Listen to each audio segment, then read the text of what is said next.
Bonjour à tous, je vous retrouve aujourd'hui pour un nouveau tuto, donc il va s'agir d'un tuto cartes pour les jolies créations.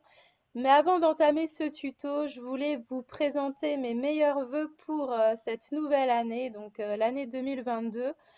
Donc voilà, que cette année vous procure de la joie, du bonheur, de la santé, c'est le plus important évidemment, et également de la créativité et beaucoup de scrap en perspective. Voilà ce que je peux vous souhaiter.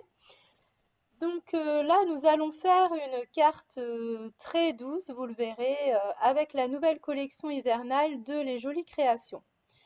Donc je suis partie sur un format portrait, donc c'est un format 10 par 15. J'utilise beaucoup ce format pour faire mes cartes. Et je voulais vraiment quelque chose de très hiver, comme si on regardait au travers de la fenêtre la neige tomber. Voilà, je voulais vraiment être dans cette ambiance-là pour cette carte.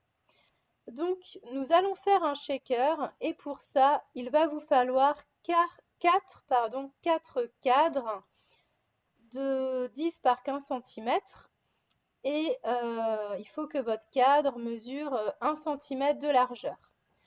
Donc vous allez avoir besoin de papier qui fait au moins, je dirais, 200 grammes. Et donc il va vous en falloir 4 que vous allez assembler les uns sur les autres. Donc pour être sûr que tout soit bien fixé et surtout que ça ne gondole pas, je vous conseille d'utiliser du double face. Et pour que tout soit bien droit, je vous conseille également de d'abord décoller l'un des côtés sur les 4 pour bien positionner votre cadre et ensuite pouvoir retirer en toute tranquillité, je dirais, les 3 autres côtés. Donc, ensuite, nous allons attaquer comment dire, le collage de notre rhodoïde sur notre cadre qui est du coup assez épais pour pouvoir enfermer ce que nous allons mettre à l'intérieur. Donc, dès qu'il s'agit de paillettes, il faut absolument que tout tienne très très bien et donc je vous conseille d'utiliser soit de la colle, soit du double face rouge car c'est le plus costaud. Et il faut également éviter à ce qu'il y ait des espaces creux, sinon tout va se balader.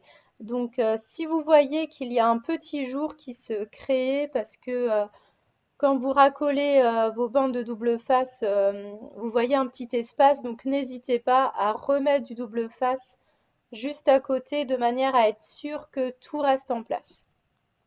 Donc là encore, pour être sûr de bien me positionner, donc je laisse un côté avec le double face de manière à ce que mon rhodoïde soit bien droit.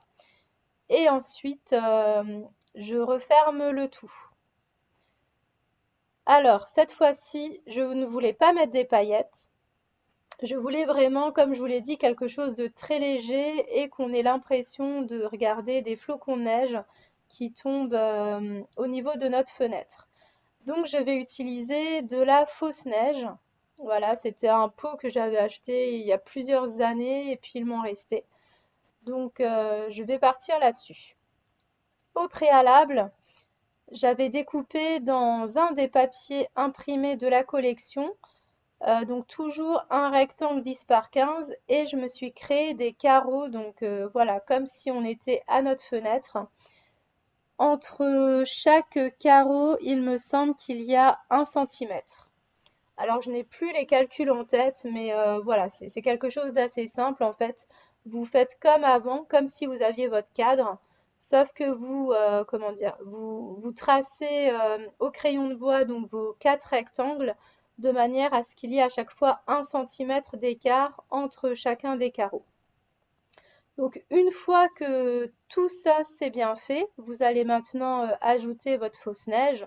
Vous pouvez très bien utiliser des perles, des paillettes, des mini pompons. Voilà, c'est vraiment comme vous le souhaitez. Moi, je voulais vraiment quelque chose de pur en fait, de très transparent. Voilà, je voulais pas quelque chose qui soit trop voyant. Et ensuite, je viens fixer le tout avec ma colle parce que il ne me restait plus de, comment dire, de double face rouge. J'en avais plus du tout. Et j'avais peur qu'en prenant du double face classique, ça ne soit pas assez costaud pour que tout soit fixé correctement et surtout que ça tienne dans le temps. Donc voilà, avec la colle, ça marche plutôt bien, surtout qu'il y a une bonne épaisseur.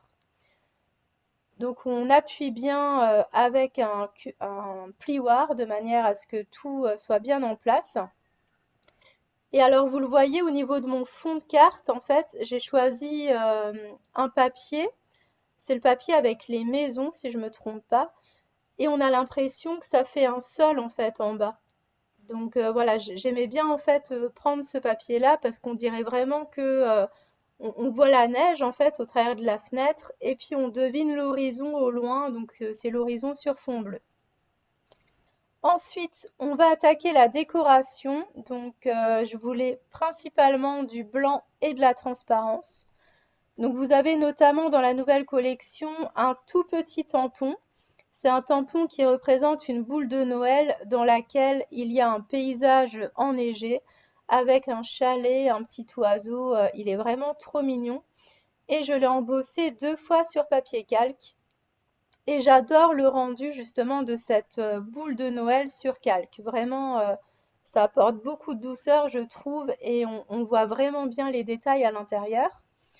J'ai également découpé à l'aide du die sapin, donc un sapin dans un papier blanc pailleté, donc pour ajouter un petit peu de paillettes, hein, voilà, c'est pour les fêtes. Et j'ai également utilisé le set de dies avec des petits chalets, mais toujours avec du blanc parce que je voulais vraiment que ma carte soit très légère, très douce, avec une majorité de blanc et de transparence. Il y a juste la petite chouette que forcément j'ai aquarellée avec des couleurs beige pour apporter quand même une toute petite touche de couleur. Donc j'ai essayé d'assembler tout ça. Je trouvais qu'il me manquait également un tout petit peu de couleur, donc j'ai tamponné le tampon bougie que je suis venue aquareller avec du rose, mais c'est vraiment un rose très léger.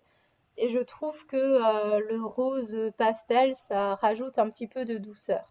Voilà. Donc j'espère que ce tuto vous aura plu. N'hésitez pas à aller sur le blog de la boutique Les Jolies Créations. Vous y retrouverez tous les visuels ainsi que le matériel que j'ai utilisé pour cette carte. Et voilà, je vous laisse avec les photos et les zooms de ma création. Et je vous souhaite bon scrap à tous et à toutes. Et je vous dis à bientôt pour une prochaine vidéo.